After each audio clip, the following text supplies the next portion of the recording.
Recently, I was reading in this book. You might know it. It's called The Artist's Way. I've read half this book before, but I decided to start over. This one line in the first chapter really stood out to me. Remember that in order to recover as an artist, you must be willing to be a bad artist. I underlined that the first time I read through, which happened to be exactly this month last year. I was in a difficult place emotionally, and I would read this book before bed to find some sort of creative respite. And it worked for a while. I felt inspired to paint every day and share it on my art social media, but it quickly turned into a stressful obligation that was a breeding ground for me to compare my own work and hold it up to other artists online who were much more in tune with their creative flow than I was. I barely scraped by my 30 days of painting challenge, and then I stopped painting for a while.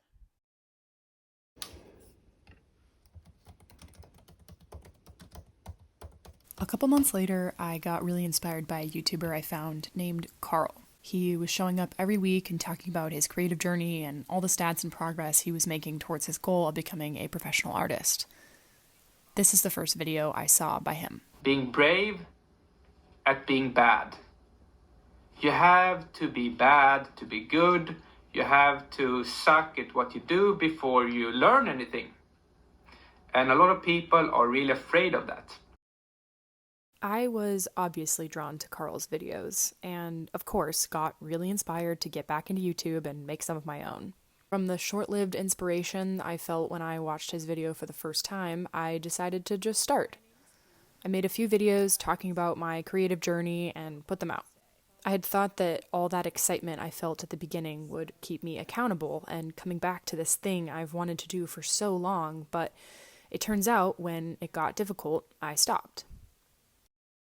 I've noticed in the last year that there have been countless instances like the ones I've just explained, where I get really excited to bring some creative idea to life. I get inspired and motivated and feel like I can do it, but my fear of failing, of not being good enough, of losing subscribers, of feeling embarrassed that I'm even trying to do this in the first place, be an artist online and do YouTube, just get in the way. I've been sitting with this feeling for a while now, and I had this thought. Maybe if I put the work in and I make these mediocre videos and I put them out there, maybe I'll still have these fears of failing, of losing subscribers, of not being good enough, of feeling embarrassed. Like, I'll probably still have all those same feelings, but at least then I'll have something to show for it. I'll be able to look back and say that I did that and I put my mind to something that mattered to me and something that I wanted to do. And I feel like I would rather look back on my work and critique it in the future once I've already created it and shared it with the world versus let all of those fears prevent me from even doing anything in the first place. Often I find that when I most lean into my intuition as an artist, when I'm making things for me, when I'm creating from that blind confidence I had as a child to just goof off and make stuff for fun with no other obligation other than just that I wanted to make them, that's when I feel most creatively fulfilled. But back to the artist's way. Just a few pages behind her quote about being willing to be a bad artist as a part of the process to becoming a good one, Julia Cameron writes, "Money cannot buy creative fulfillment." If I'm honest, that is what I'm after.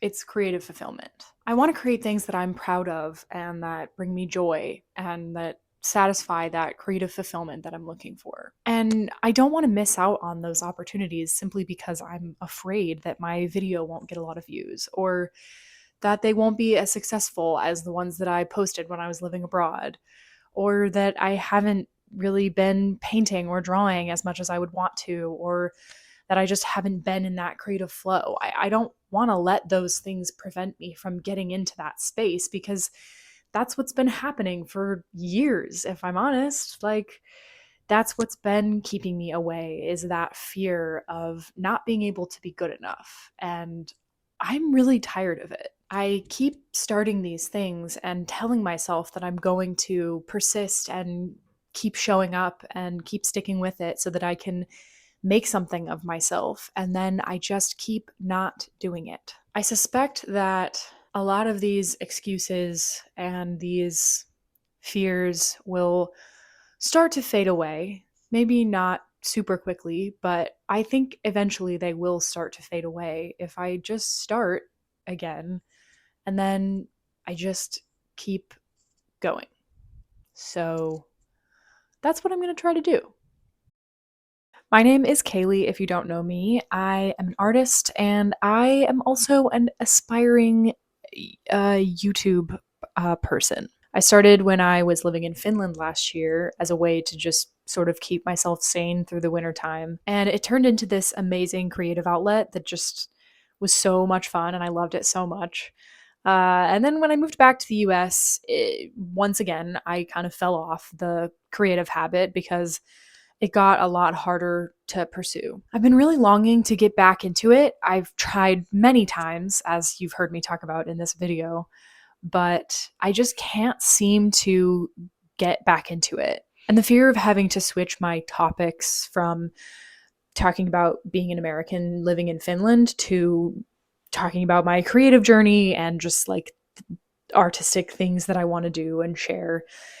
It just seems really, really hard to make that switch. And I think that's what's been preventing me from getting back into making videos. But I don't want to let that fear stop me anymore. So I'm going to try again. Thank you so much for watching. Please consider subscribing and following along to see if I make another video or not. That's all. I'll see you in the next one.